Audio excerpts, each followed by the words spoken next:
Number 1. People don't really care as much as you think. You may not want to hear this, but you're really not that special.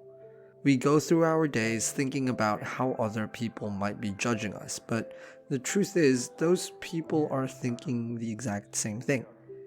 No one in today's ultra fast-paced society has time in their schedule to think more than a brief second about us. The fact of the matter is, when we do have time to get our thoughts straight, we're too busy thinking about ourselves and our own shortcomings, not others.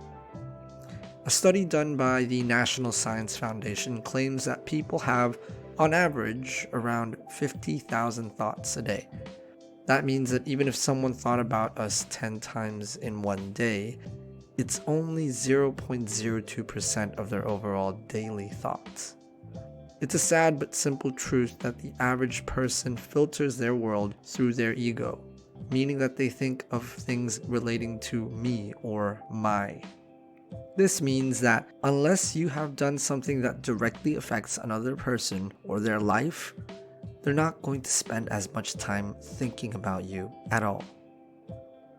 Number 2, find your crew. Somewhere out there are people who can identify with you and appreciate you for who you are. Don't waste time trying to hang on to those who expect you to conform to their wishes and their wants. Do your best to be honest and genuine, and those you are meant to be with will naturally come to you. If you're unsure about where to start, find or choose a hobby and surround yourself with people who like the same thing.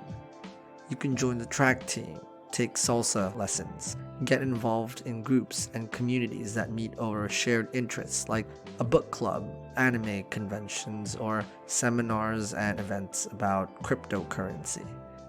As renowned author and researcher Brené Brown writes in her book Daring Greatly, because true belonging only happens when we present our authentic, imperfect selves to the world, our sense of belonging can never be greater than our level of self-acceptance.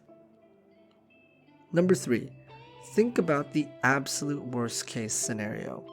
I've had some female friends tell me that they're intimidated to lift weights at the gym because it's full of loud, grunting men.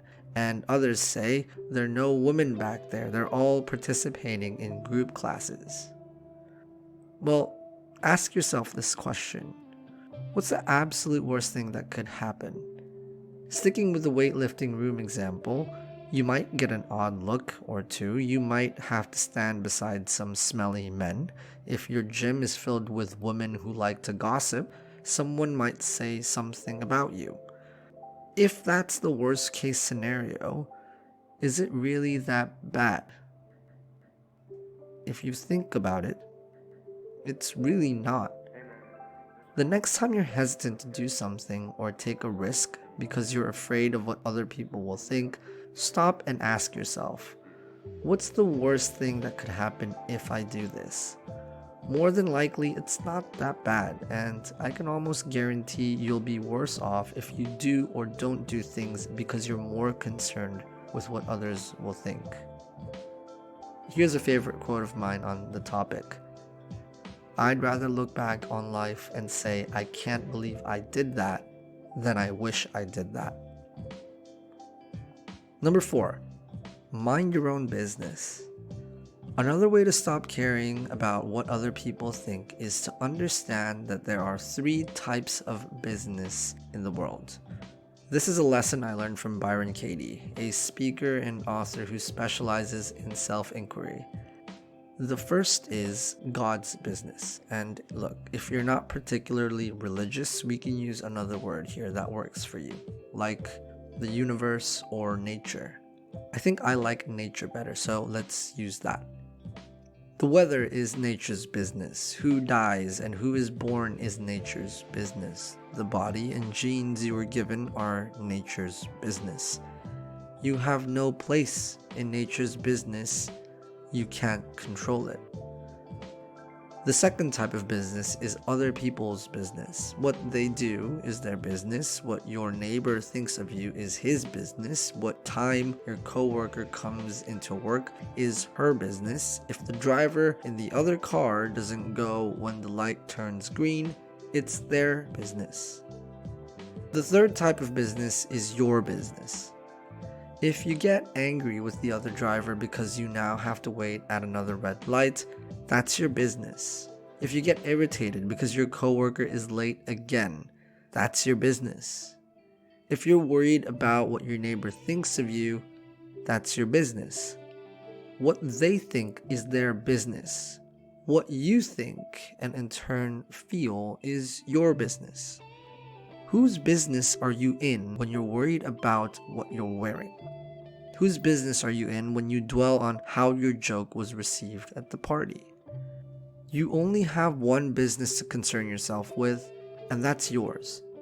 What you think and what you do are the only things you can control in life. The more we remind ourselves of this fact, the less emphasis we'll place on the actions, thoughts, and opinions of those around us. We hope that you found this video useful. If you did, hit the like button and subscribe. We really appreciate your support. Also, follow us on our social media and visit our website at thetopessentials.com to learn more about how you can live the best possible life. See you soon.